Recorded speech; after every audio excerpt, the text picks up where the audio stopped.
Buenas tardes. Inicio expresando mi agradecimiento a los organizadores por el privilegio de presentar las conclusiones de este evento lleno de ponentes extraordinarios, de presentaciones que, amén de su calidad científica, son prueba viviente de experiencias exitosas basadas no solamente en el conocimiento, sino también en la constancia, en el compromiso y en la responsabilidad social. La diabetes tiene muchos puntos donde se pueden intervenir. Es un proceso que se inicia muchos años antes de su diagnóstico. En esta lámina pueden ustedes observar los blancos de población que se identifica de acuerdo al documento que les describiré más adelante por parte de la Academia Nacional de Medicina. En este documento se identifican 4 objetivos: generar un entorno favorable para la opción de un estilo de vida saludable que tendrá como beneficios no solamente la reducción de la incidencia de diabetes, sino de todas las enfermedades crónicas. Este, sin duda alguna, es uno de los objetivos primordiales, pero tardará notablemente más tiempo en que se observe el impacto social y económico medido por mortalidad y por número de hospitalizaciones que las medidas que a continuación describiré. El segundo objetivo es la detección temprana de los sujetos en riesgo, que permitirá a un menor costo y en menor tiempo la reducción de la incidencia de la diabetes. No menos importante es la atención oportuna y eficaz de las personas que ya han sido diagnosticadas, que aún tiene una relación costo-eficaz si se interviene de manera oportuna antes de la aparición de las complicaciones. No menos importante también es la coordinación de los cambios propuestos a nivel local, municipal, estatal y nacional, que permitan esfuerzos efectivos y evitar el dispendio de los recursos. Como mencionó el primero de los ponentes, el doctor Hernández Ávila, es una de las enfermedades en que mejor se conoce qué hacer. Existen guías globales, guías regionales, documentos locales, incluso estrategias específicas generadas por la Organización Mundial de la Salud para países en desarrollo. El gran dilema es cómo aterrizar esto en la práctica. Tenemos que considerar, tomaré como material algunas de las ideas de las presentaciones tomadas el día de hoy, en el cual debemos de considerar a estas enfermedades crónicas como problemas globales. De acuerdo a estos documentos, las diferentes intervenciones pueden ser clasificadas en estos 3 grandes grupos. Sin embargo, cada uno de ellos debe de considerar el entorno social, económico, de conducta, materias que el doctor Lee nos mencionó. Sin embargo, esto no es suficiente si queremos tener un impacto a corto plazo para reducir la incidencia, y por eso es importante considerar de manera complementaria la detección de los casos en riesgo, de los cuales nos habló el doctor Herman, con programas validados de escrutinio y desarrollo de herramientas de pronóstico propias de cada población, dado que, por ejemplo, la etnicidad amerindia cambia la composición corporal y hace que otras herramientas en población caucásica requieran de validación y estudio complementario. Cada una de estas acciones debe de basarse en un modelo conceptual. El doctor Ewing nos habló de un modelo que incluye también la transportación.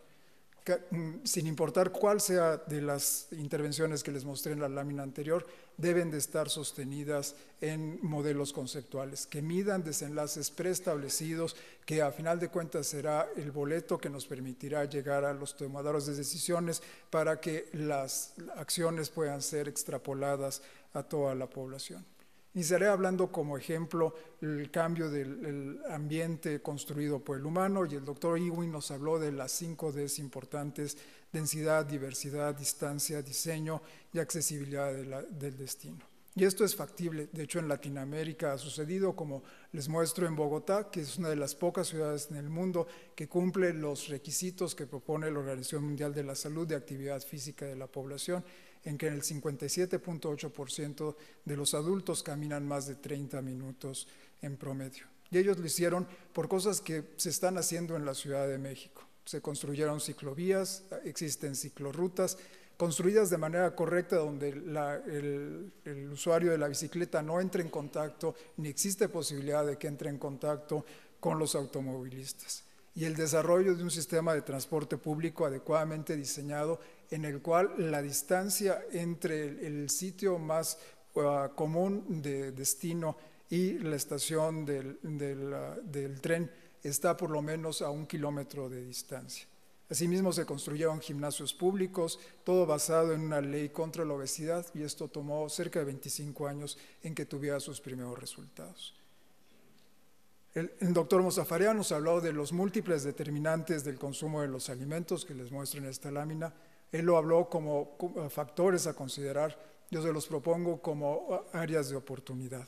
Cada uno de ellos podría convertirse en un modelo de intervención, igual que en el modelo señalado en la lámina anterior, donde podamos identificar objetivos concretos que queremos cambiar y cómo podamos construir relaciones ganar-ganar para que en vez de ser obstáculos se conviertan en aliados para que nuestro ambiente se convierta saludable. El doctor Mozafarian nos habló de la importancia de generar nueva investigación en la forma en que se califica la alimentación, cómo se traslada los mensajes a la población y cómo se cambian los paradigmas día con día basado en la investigación primero en humanos y después en comunidades y posteriormente a naciones. Esta lámina, obtenida de uno de sus artículos más recientes, cambia la pirámide de consumo de alimentos por una versión más orientada al consumo de la dieta mediterránea. Si bien es un aspecto altamente controversial, sin embargo, quizás el mensaje principal es que no existe un mensaje homogéneo para todas las poblaciones. Debemos de ser capaces de adaptar los conceptos básicos, que es la reducción del consumo de calorías y de algunos alimentos que han demostrado ser deleterios para la salud, sustituyéndolos por otras opciones que han demostrado en estudios observacionales que se asocian a beneficios para la salud. Asimismo, tenemos que trasladar el mensaje de empoderamiento a la población, que creo que esta fue una de las áreas que la conferencia no tocó en el suficiente detalle. En los medios de comunicación, los órganos de gobierno y sobre todo las entidades no gubernamentales tenemos la responsabilidad de identificar los mensajes que se deben de trasladar a la población con un lenguaje claro, que los empodere y que los motive a identificar su riesgo y que tome las acciones pertinentes. Un ejemplo es Let's Move, como existen muchos otros a lo largo de Europa. Sin embargo, lo importante es que cada población tenga en cuenta sus costumbres, su cultura y su entorno socioeconómico. Quizás uno de los retos más comúnmente puestos para la comunidad académica es la modificación del estilo de vida en las escuelas. Y esto es factible. De hecho, a través de varios de los expositores de esta mañana, pudimos ver experiencias exitosas, esta derivada de un trabajo realizado en Guatemala que construyó un modelo conceptual, identificó quiénes eran los posibles aliados y a través de ello, en un periodo de cerca de 6 meses, logró resultados exitosos para modificar el entorno escolar y de la comunidad. Pero esto no es suficiente, no basta con cambiar el estilo de vida de una escuela. En México más de 10 grupos lo ha hecho. Lo que a final de cuentas es importante es poder trasladar estos cambios a la comunidad. Y por ello, todos los investigadores que nos hemos involucrado alguna vez en un programa de modificación escolar o de comunidad, debemos de generar manuales de procedimientos, manuales de extrapolación que puedan ser entregados a los tomadores de decisiones junto con los desenlaces preestablecidos, que son las herramientas que abrirán la llave para que estas intervenciones pequeñas que benefician a un grupo relativamente reducido de individuos se conviertan en motores de cambio a nivel comunitario. Y este es un buen ejemplo que nos presentaron de la experiencia en Baltimore, que como de un programa a nivel de tiendas en pequeñas comunidades con bajos recursos se puede ligar gracias a la medición de mensajes preestablecidos en un programa comunitario y convertirse en política pública. Todo esto iniciado por una entidad académica sin la participación del gobierno a través del compromiso de sus líderes. No existe una sola intervención que sea aplicable para toda la comunidad. Se deben de identificar grupos de la población que requieren acciones específicas, y de ello fue hablado a través de la doctora Rosales y de su contraparte mexicano sobre las intervenciones que se están llevando en la frontera norte de nuestro país. Y lo mismo podríamos hablar de las zonas marginadas en México o la frontera sur de nuestro país. Áreas que por sus características requieren acciones específicas, individualizadas, y que probablemente muchas de las acciones que vimos aquí no serán aplicables para ellos. En México se ha aplicado mucho de lo anterior. El programa de acciones contra la obesidad empieza desde el sexenio anterior, que eran basado en la creación de una fuerza de tarea, el desarrollo de diversos consensos para modificar el consumo de alimentos, un programa de comunicación sobre acciones específicas para empoderar a la población, regulación de los medios para evitar la exposición de los infantes a publicidad engañosa, políticas públicas para mejorar la acción de las escuelas, y finalmente una estrategia nacional para la prevención y control de la diabetes. Pero nuevamente esto no podrá funcionar si no podemos aterrizar esto a los usuarios, a los que día con día tomamos decisiones en la adopción de estilo de vida saludables. Termino mi presentación hablándoles del trabajo que se ha hecho en la Academia Nacional de Medicina y el documento resultante, el cual es un catálogo de 100 acciones que se identificaron que podrían ser consideradas como costo eficaces y aplicables en nuestro país.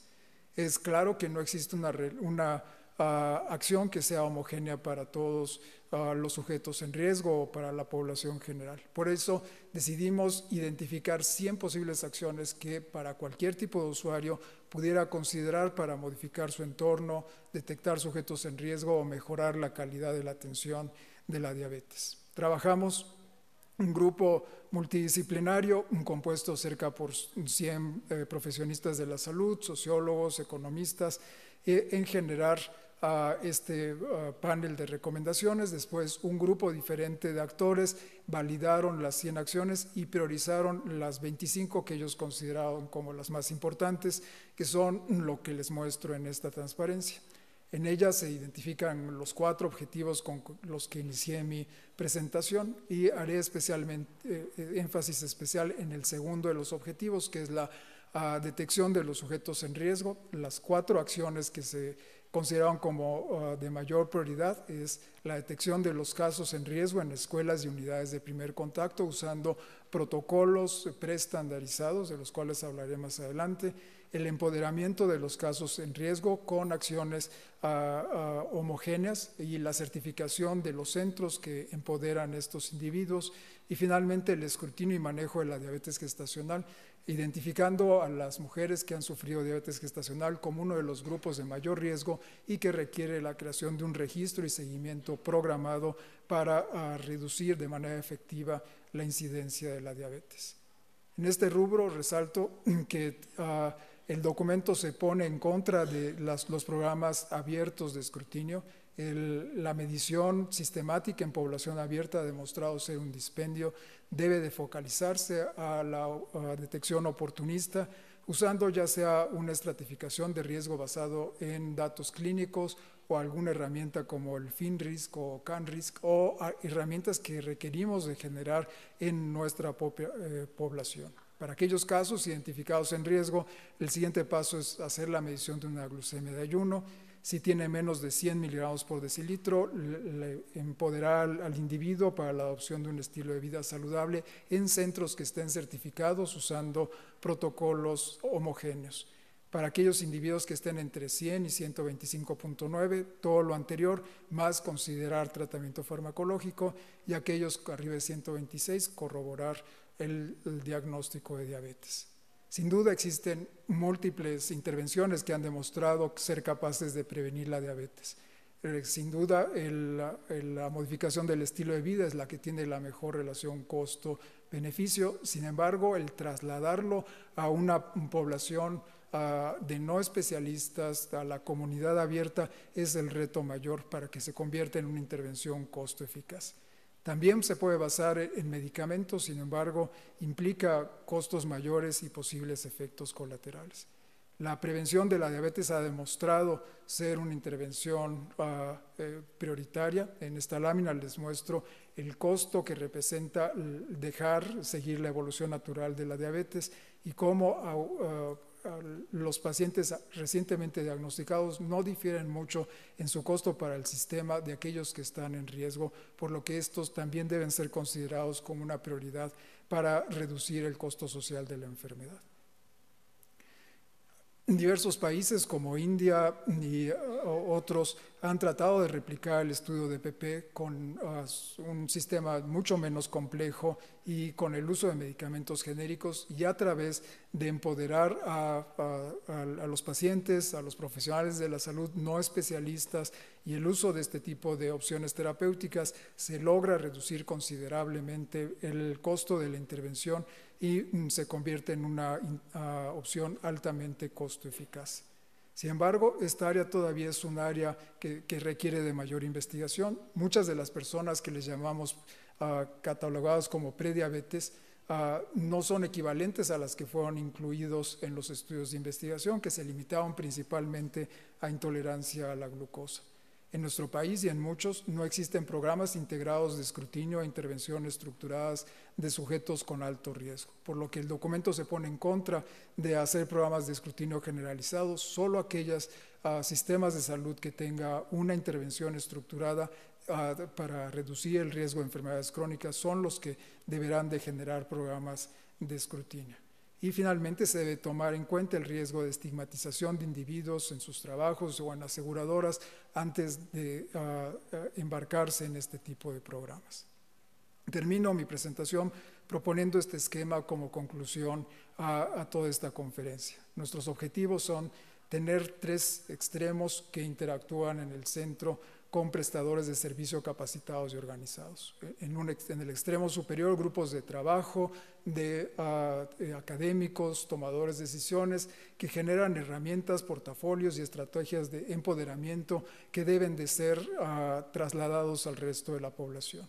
En el extremo inferior, comunidades informadas y proactivas que eduquen a sus semejantes para buscar la atención de aquellos que lo requieran o de adoptar un sistema de salud, una forma de vida adecuada. Y finalmente, pacientes y familias empoderados que sean capaces de hacerse cargo de su estilo de vida. Para que lo podamos lograr, lo ideal sería partir de arriba hacia abajo, con un liderazgo en los sistemas de salud. Creo que muchas de las cosas que se han visto en esta conferencia han sido creadas basadas en instituciones académicas, en organizaciones no gubernamentales, en organizaciones sociales. Es decir, todos podemos ser el punto de partida para lograr este triángulo virtuoso. Los mensajes son que la prevención de la diabetes es una meta prioritaria en todos los planes nacionales de salud. Se requiere pasar de las acciones individuales a la conjunción de esfuerzos, trasladar la investigación en políticas públicas. La prevención de la diabetes es responsabilidad de todos. Muchas gracias por su atención.